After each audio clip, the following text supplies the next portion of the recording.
Hi guys, for those who don't know me, I'm Asher.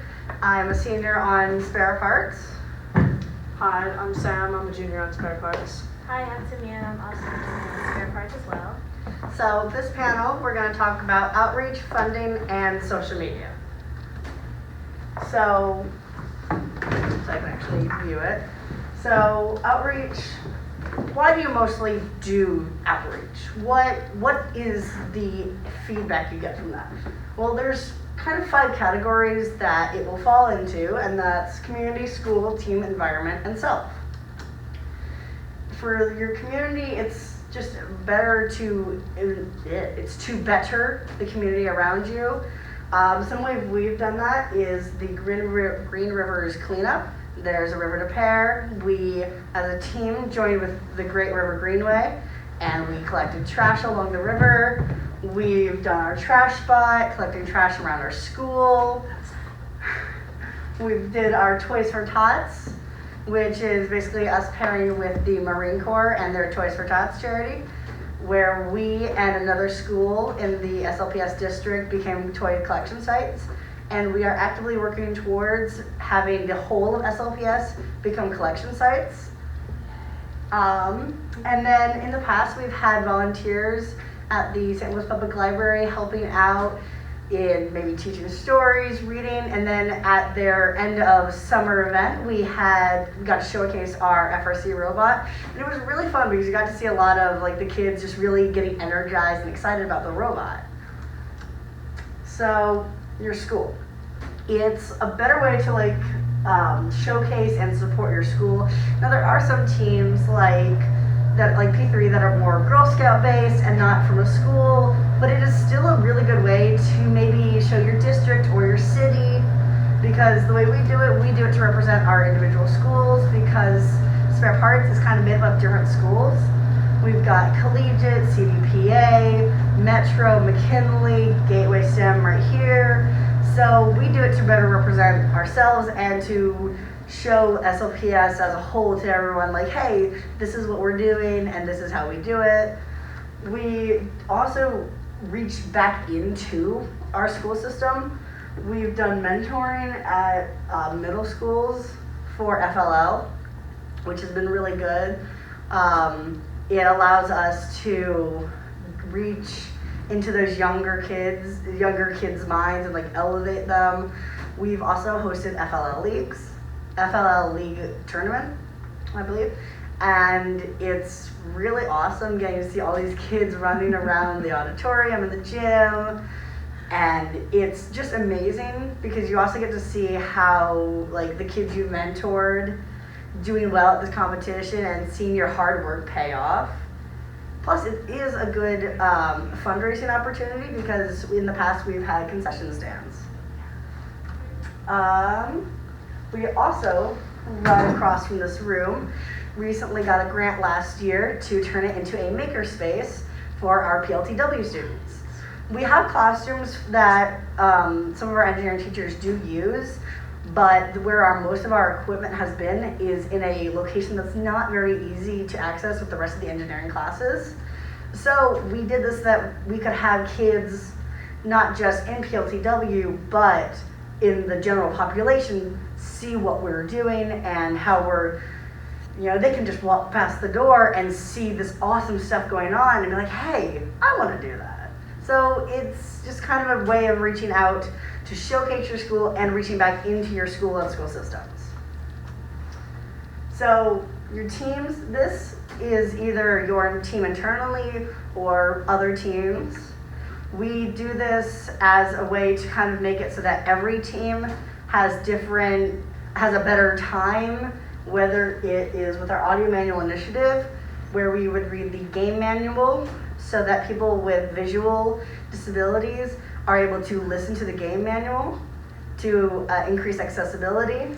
Then we had our scrimmage before the world's competition, the state. It was state. Yeah, it was state of all the MOCAN teams in our area, and we kind of got a feel for each other.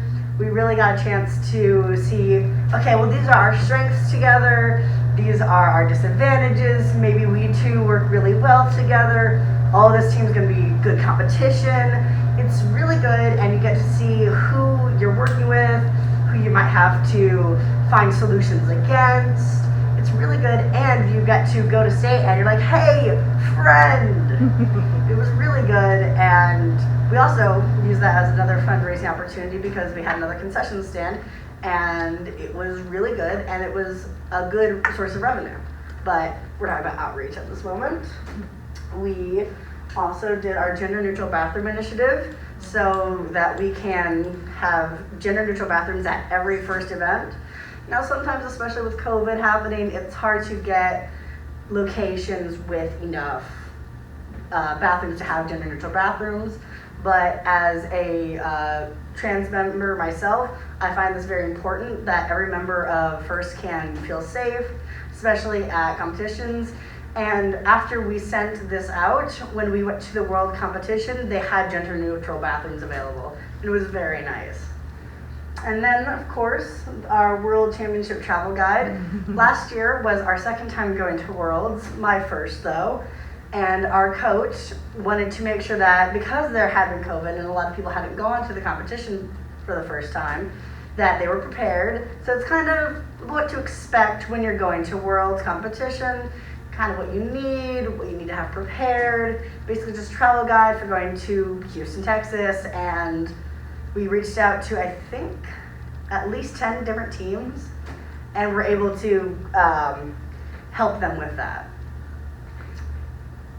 Then, so for the environment, one of our things for reaching back into the community and the environment itself is our Paint the Town Green initiative, where we do the trash bot, clean up against the river, and then when we get into the more fundraising aspects of things, we have our 25 and 25 initiative. It's getting sponsors and whatnot, and so part of this is to ensure that we work with companies and businesses that focus on green energy or renewable energy or coming up with solutions.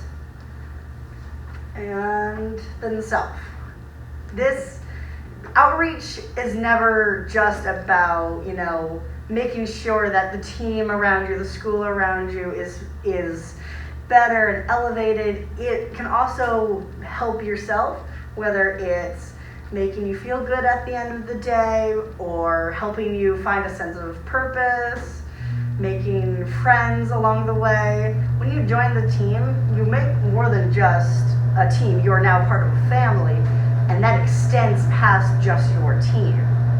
So it really, doing outreach, at least for me, has helped me find a sense of confidence, and it let me work with these teams and people who might have needed help, like with the Twins for Tots, that I might not have done without First Robotics. And then Tamia will talk about fundraising. I'm just gonna tap with you. So, like Asher said, my name is Tamia. I have a little bit of a cold, so I might not be able to project us out, so please bear with me and everything. So I'm here to talk to you about fundraising, and like Asher mentioned before, we have had a lot of concession stands. So over there to your guys' left side would be me and Keyshawn, and as a concession stand we had at the scrimmage that he mentioned that was before state championships. We had a concession stand that we used at the scrimmage, and we used that money to help pay for this traveling to state and having food and everything like that. And so, why do you fundraise? Why do you need money for a team? Well, you obviously need materials and parts for your robot because those can get really, really expensive really quickly. And I'm sure my coaches are in the room, they can relate. Mm-hmm. They can relate very much. You also need equipment. And that doesn't even mean just equipment for the robot. It also means equipment for you personally as well. Because if you have the opportunity to go on Worlds, you may need things for your team like food, snacks, you may need containers or something for personal items and stuff like that. So equipment just goes beyond just what the robot needs, because it's not just the robot's needs you need to look at, it's also your needs as well. Another thing you need is spirit wear, so having pom-poms and hats, or very cool and elaborate duck shirts, and having duck earrings as well. Those are also very spirit wear, but also just not having just the spirit wear, but also having the spirit as in as within you as well. And then, so then you also need money to pay for your trips, your competition group activities, and outreach. Because if you try to do big things like what we have done, they also do get expensive very quickly, and you will indeed need money for that. Some ways we reach out are with events. So one thing that we do annually is our Pancake Dinner, and basically you pay for a plate. It's about $10 per person. I think this year we've raised it to 15. $15 per person.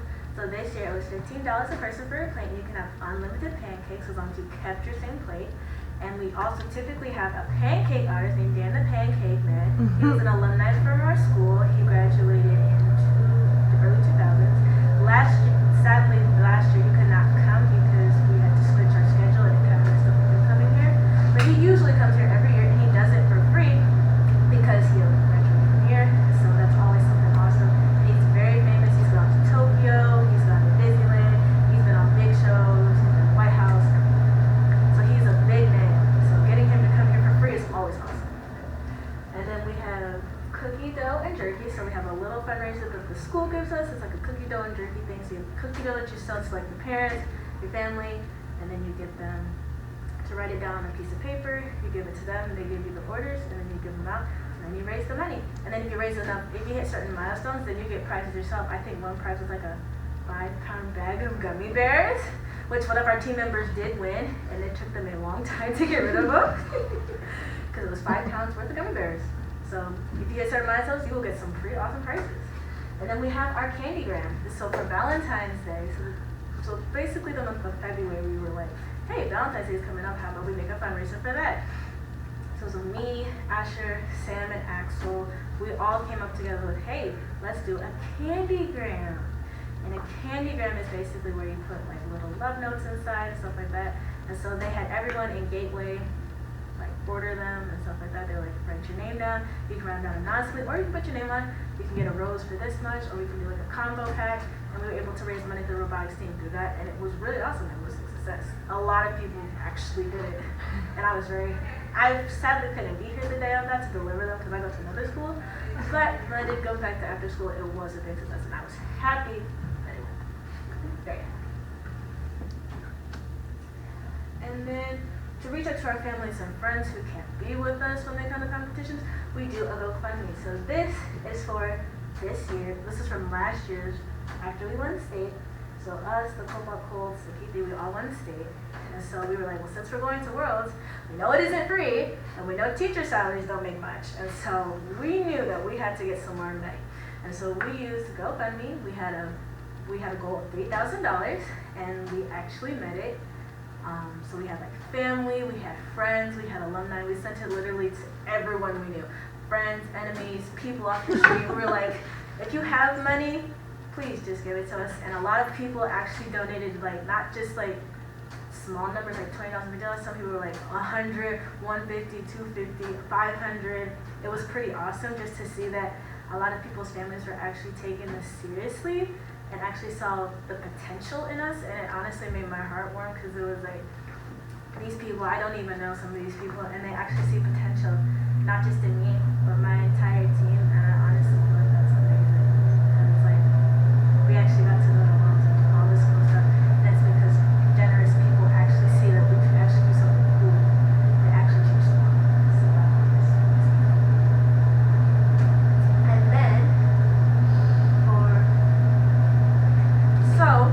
for the robot, this is going to go back more to the robot now. So for the robot, we all know that sometimes money is just hard to get to, especially during COVID. Money was very tight everywhere, all over the world, not just here, everywhere. And so what we did was we did a 25, and 25. And that basically means we contacted 25 sponsors in 25 days.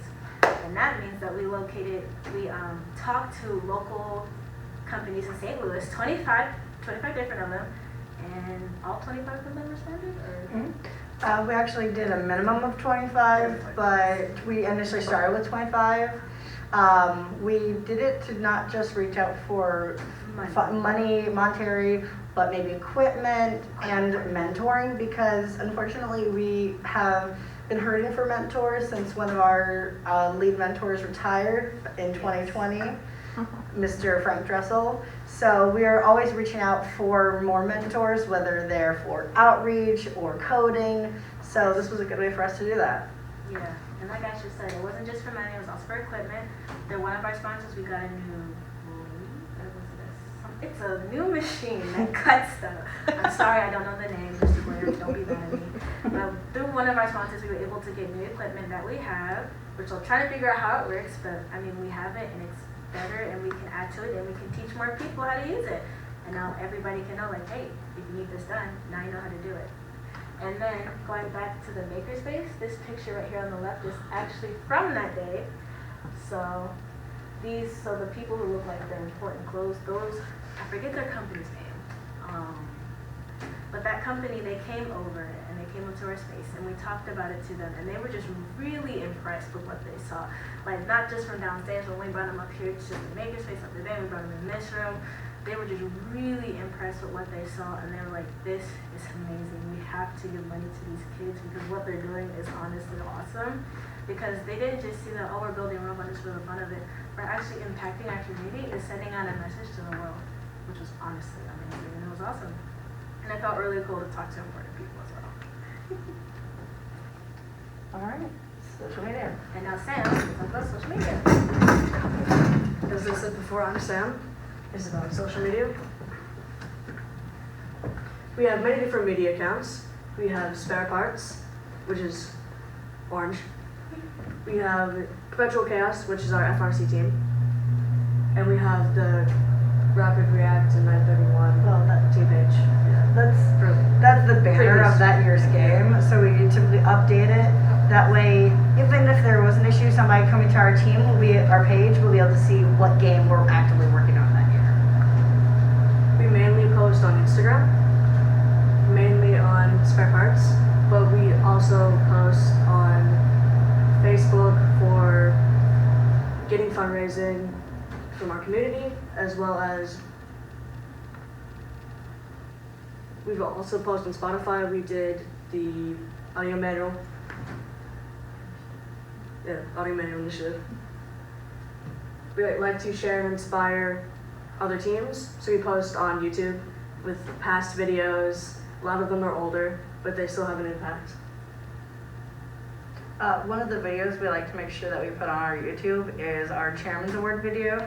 Now I believe it's been renamed for this year as the Impact Award.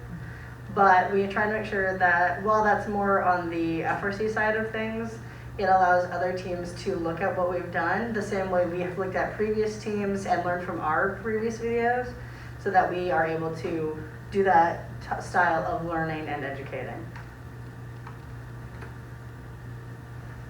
Why do we use social media? We like to share our messages and to communicate with other teams. It's a big help. We've done projects before with other teams by reaching out across the world. I believe we were trying to do a project to help with kids who are on the spectrum, to start up a team for them here in St. Louis. I believe we're still working on that. I believe that was a team in Israel that reached out to us, and they reached out to us because they did that own effort back in Israel where they were helping teams or helping startup teams with kids that have either learning disabilities or other afflictions that might make it a bit harder in the regular school or regular teams. And we were working with them and talking to see what notes they did and how they wanted to reach out more than past just like Israel and into like the States. So we've been starting on that. This is a lot of pictures from Worlds. We've reached a lot of different teams. We had fun. We gave out these ducks. They glowed. We did different, we put team names in a hat, I believe, and then pick one, and then they got a duck. Yeah, we did, I believe, either 4 or 5, depending on how long the World's competition was, and we would pull a name out at the end of every day.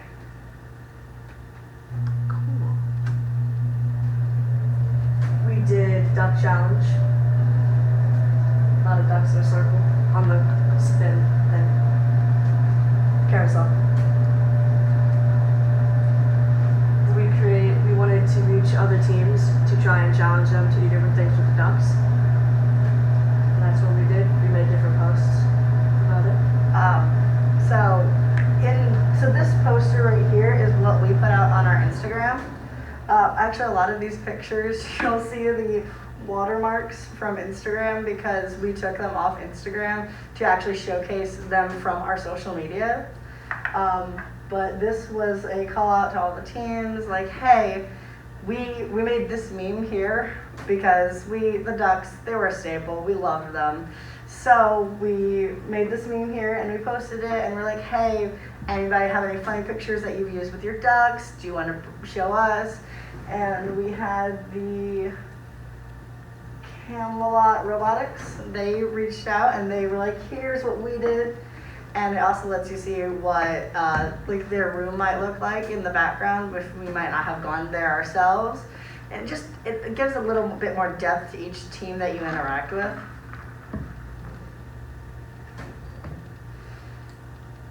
We've collaborated with P3 a lot, with going to Worlds and with state championships.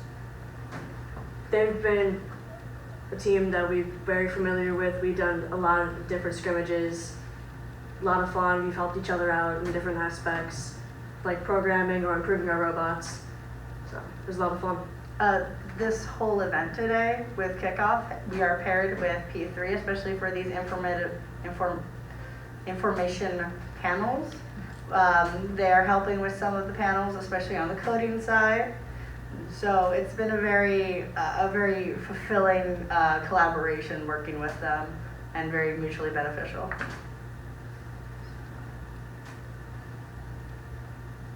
Okay, so what we've also done, especially during the pandemic when there wasn't a lot of physical outreach we could do, which is why we've had social media be such a staple for us, is we participated in Hermatology's podcast.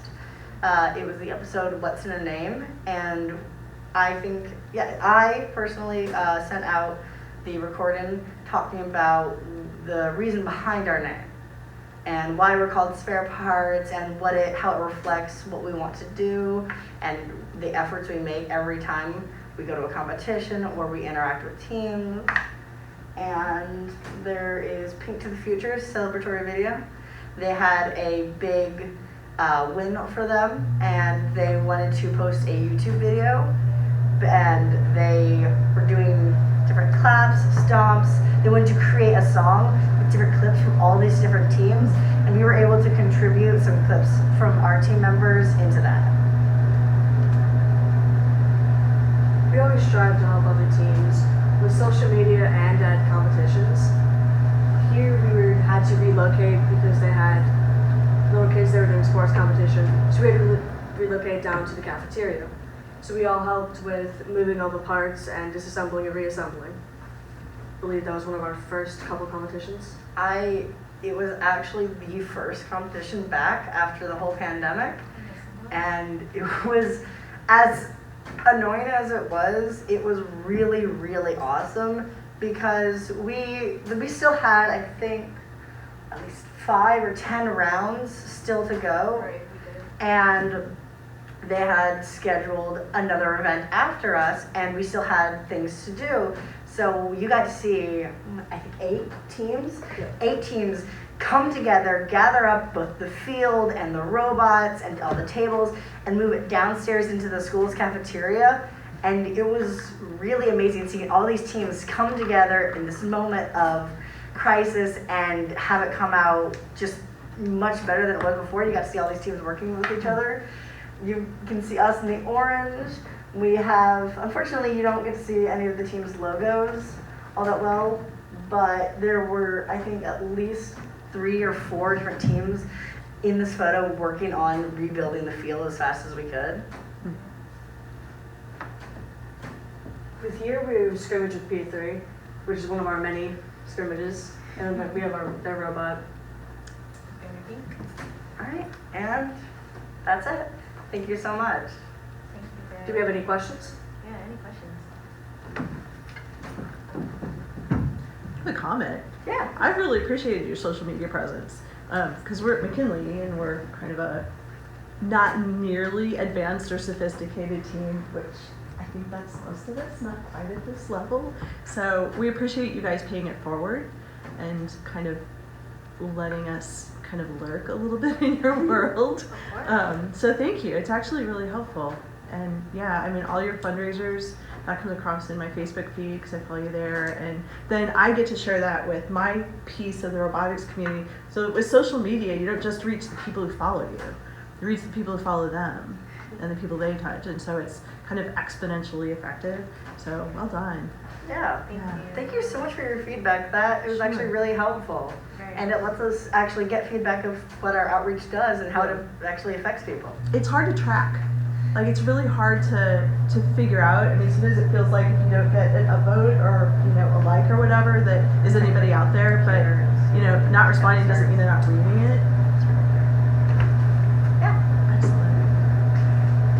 Are you guys demoing your trash bot today, by the way? Because if people haven't seen it in action, it's actually really incredible. Well, so we don't actually have plans to demo it, but we do. 1954. We do have it downstairs in our room where we are hosting the kickoff video. Oh, okay. When you go into our room, you'll be able to walk through our Hall of Fame, our beloved Hall of Fame, where we have robots reaching back into 2005 when our team was first started. Well, about that time, and you can see all these robots from past years. We have a bulletin board with all these photos reaching back from them. It's amazing. And then we've got our current last year's robot and our robots just out and about, so you'll be able to see them when you go in.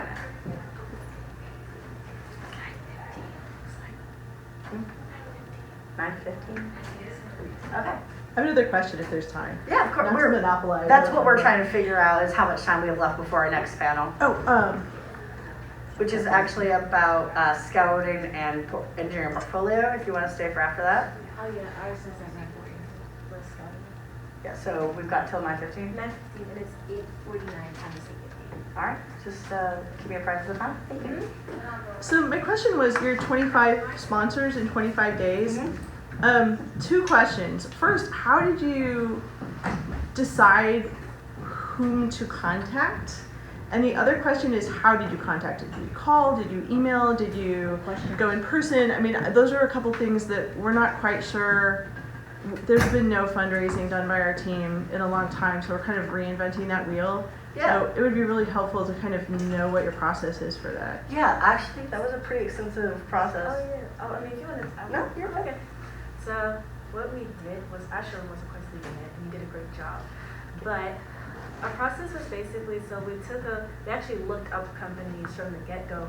We looked up local companies. There's actually a couple companies around our school that we tried to contact. There were some like in the county or somewhere else in the city that we tried to contact. So we just looked up companies to be like, hey, what do they actually do, and can they actually? We had a category, so we were like, is this company? Can they just give us money? Can they give us parts? Or can they give us like mentors? So we had categorized the companies, say like money, mentors, or parts. And so then after we categorized them, then that helped us narrow it down to the 25 we were going to contact, and then we contacted them about those certain things. So like the money ones were for money, mentors, parts. And then, So when we did this, we tried to make sure we reached out to different aspects of our needs. So we reached out to 3 different categories of, I guess the best way to describe it is like outreach or whatnot. We reached out to an accounting company so that we could get a mentor that was more equipped with math to help us, especially with our Candygram. That it could have been because the communication sometimes is not exactly what you want it to be, and with COVID making things just a lot harder on everyone, especially our coaches, and they've done amazing work despite it all. we kind of just like there's a little extra help that could be added with the help of a mentor who does math, or there's a company across the street, chocolate. So maybe more in the spirit, whether it be spirit wear or food, as well as the engineering companies, especially the ones that focus on like green energy. Yeah. And then we also had a letter that I actually wrote a universal sponsorship letter for all of them, so that way we wouldn't have to like type individually beer, company, blah, blah, blah, blah, because that would take a very long time, because then you have to personalize them. And so I made like a basis letter, and then you can fill in the blanks with like the company's name and then what your target is. So that way you put the company's name, and then like if you're targeting them for mentors, you can put that there, or if you're targeting them for money, put that there. And so I made that and I posted it, and now we're able to hopefully use it for future sponsorships, and everybody liked it. And so I was really happy about that, because I kind of made it up as I went one day. But then you've got a boilerplate. Yeah, and That's it's efficient. really good because we're able to share it with other teams if they want to do fundraising and stuff Yes, like that. please. Plus, we took Tamia's letter, and one of our members who graduated last year, he came up with a sponsorship packet, which basically broke down everything where their money is going, especially for individual teams, because it's more of the GSR, so Gateway STEM Robotics. And it says, well, this is money for spiritware, outreach, whatnot, and lets them know. We have a bit of a tier list for our sponsors, but it was basically like, here's what we will do with your money, here's what we've done, and it allows us to showcase what we are. We took the letter and the sponsorship packet, as well as a picture of us. I believe this effort was either after one of our big competitions or state. So we had a big picture of us winning state, and we included that in the letter, and we had all this printed out, mailed, and we shipped it out to these businesses because they're all local, and we didn't have to worry about too much like long distance shipping. And you just addressed it to the business, no particular role or position or? We tried to, unfortunately, not all of the businesses have a specific head of outreach or contact. What we did, I think either you or Sam worked with finding the people that would be best to interact with through these companies. Sometimes we would just go to the CEO, or sometimes we would be able to reach with the person who is outreach, and yeah. So just went to their websites and kind of scoped them out a little bit. Yeah. Is this for collegiate school? So are you looking for a specific panel? What? Are you looking for a specific panel, or are you looking for the team? I'm looking for the team. I would say, I don't know exactly where that team is, but right there is a list of all the panels that are happening today, as well as who is running them.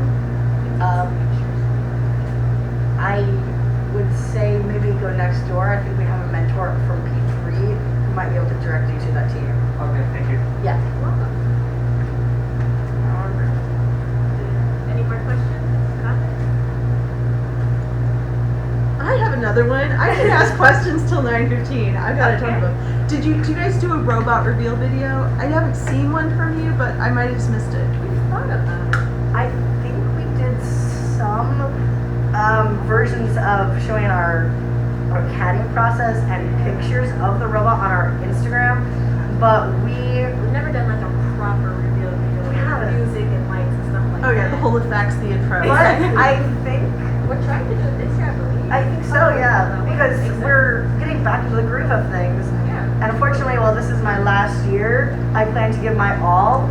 So this year I'm going to try to do all that we learned last year, all that we've done in the past, and kind of create these new traditions and plans for the future. And so that when I leave, they've got stuff to look forward to, and they can reach off of that and build their own amazing ideas. Legacy. Nice. Okay. Anybody else have questions? got a question. So what brought you guys to wanting to be here for this panel? What part of outreach, social media, or fundraising kind of drew you to this?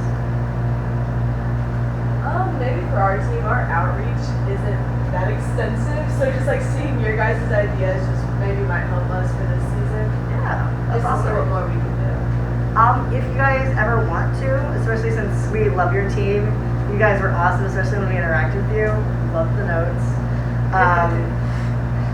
If you guys ever wanted to do any kind of outreach or were interested in doing something, whether it's joining us in something or an idea, feel free to reach out to us.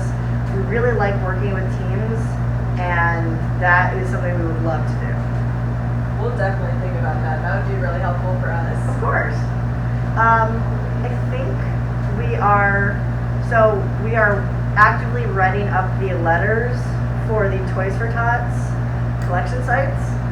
And if we can reach out past the SLPS district or into other schools, that would be really great. So if that's something you want to maybe reach out to and have us help you with that, it'd be great, because we start collecting in about November, and the collection date is in late December.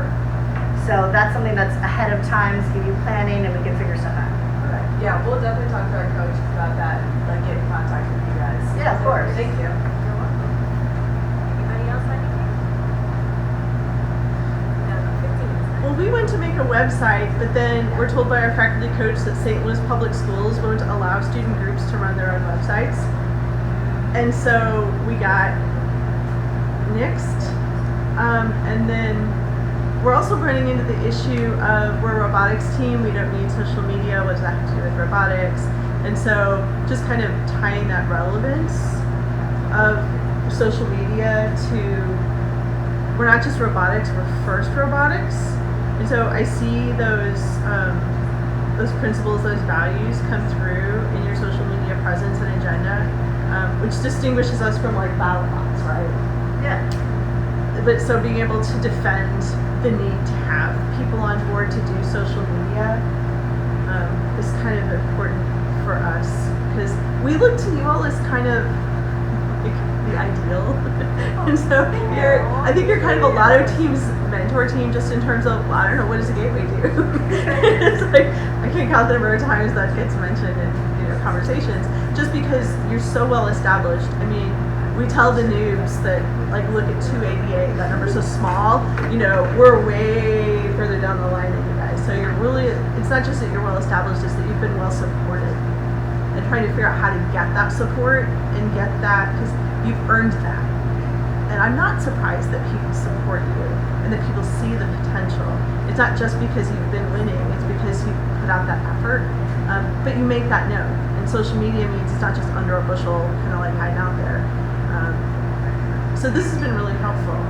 Yeah, especially since you're facing the hurdle with not being able to make a website.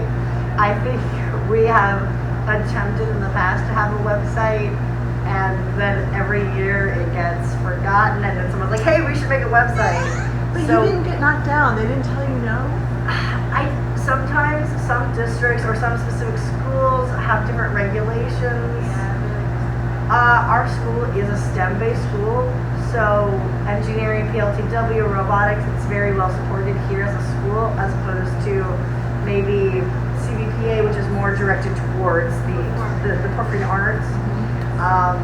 But it's really based on the schools individually. If you want, outside of this event, we can maybe figure out something, maybe see if we can read the rules and see if there's something that we can better understand, a loophole maybe, or just to help you support your social media. I like your thinking. And sorry to put you on the spot about that. No, that's very valid. I think that's a big question, because I don't understand why they would put you down for not having a website, considering that you are a robotics team.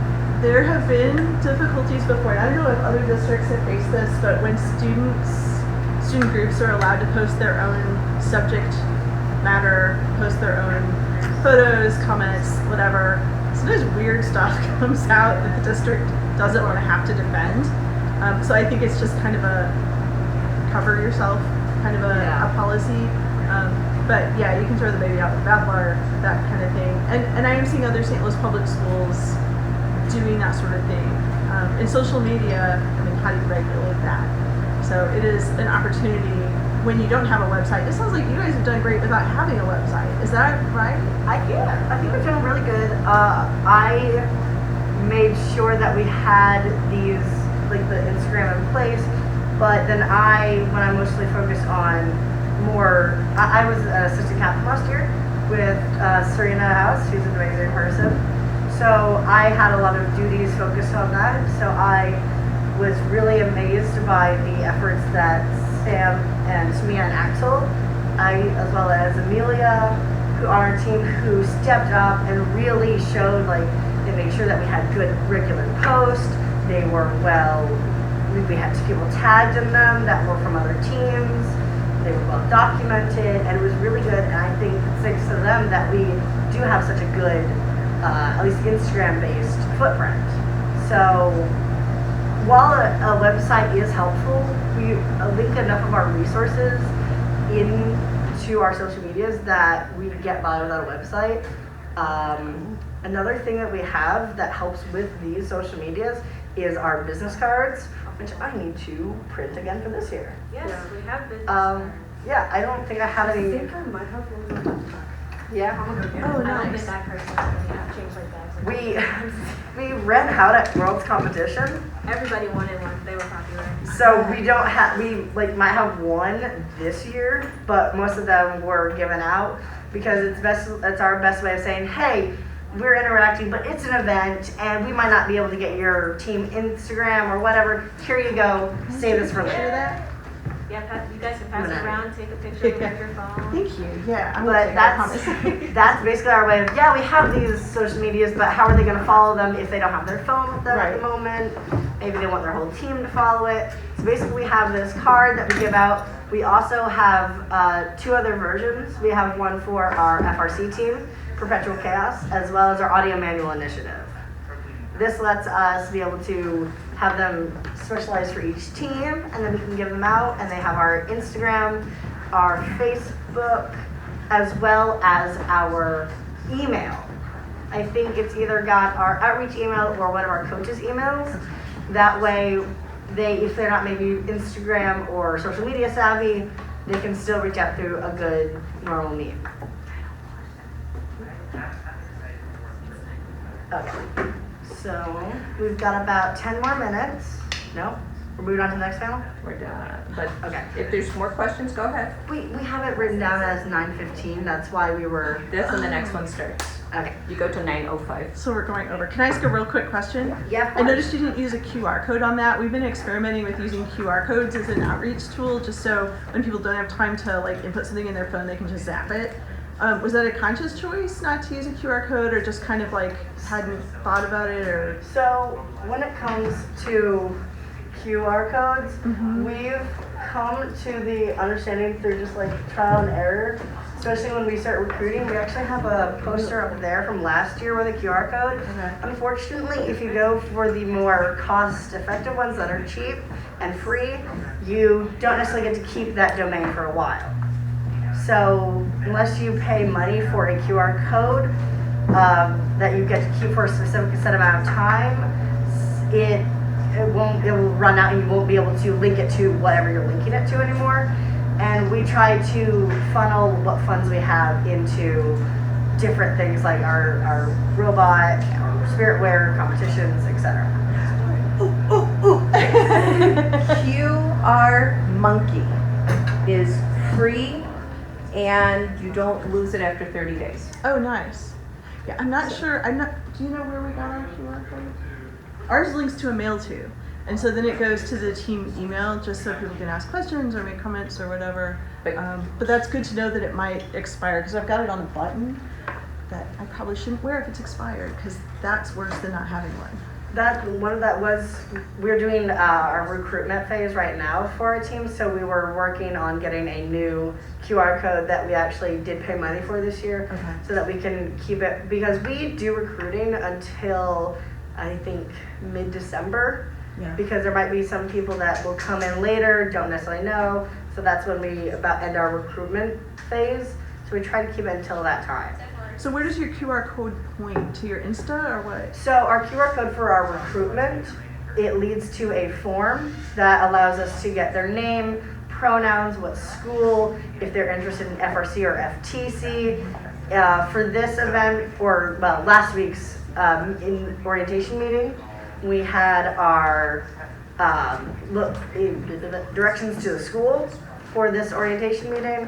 And if they do decide to continue with us, we have another form, but that's basically an initial, Metro has a recruitment fair for, activity fair. Oh, right. And this allows us to be like, hey, here's our team, here's what we do. If you're interested, scan this QR code and you can come to our meetings, find out about us, etc.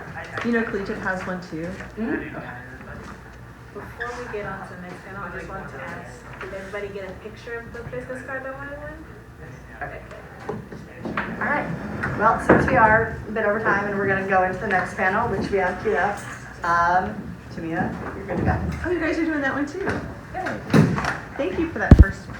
That was Of course. amazing.